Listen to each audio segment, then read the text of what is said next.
कसोटी क्रिकेटच्या इतिहासात फक्त 2च सामने टाय झाले आहेत. त्यातला एक होता भारताचा.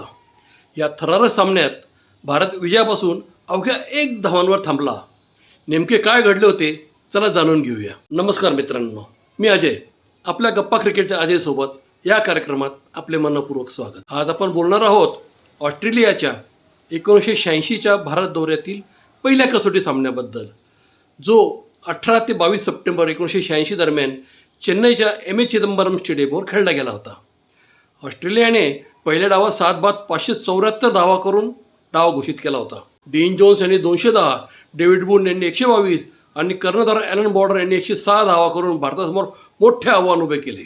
भारताकडून मोहिंदर अमरनाथ यांनी 138, कपिल देव यांनी 119 धावांची शानदार खेळी करत भारताला 397 धावापर्यंत पोहोचवले. ऑस्ट्रेलियाने दुसऱ्या डावात 170 धावा केल्या आणि भारतासमोर 348 धावांचे लक्ष्य ठेवले. भारताची धावसंख्या हळूहळू लक्ष्याच्या जवळ पोहोचत होती. शेवटच्या विकेटसाठी 1 धाव हवी होती आणि ग्रेग मॅथ्यूज यांच्या गोलंदाजीवर मनंदर सिंग बाद झाले. भारत 347 धावांवर सर्व बाद झाला आणि कसोटी सामना टाय झाला. क्रिकेट इतिहासातील हा फक्त दुसरा टाय सामना ठरला. या सामन्याचे संयुक्त सामनावीर ठरले डीन जोन्स आणि कपिल देव. तुम्हाला हा ऐतिहासिक सामना आठवत होता का? तुमचे उत्तर कमेंटमध्ये नक्की लिहा.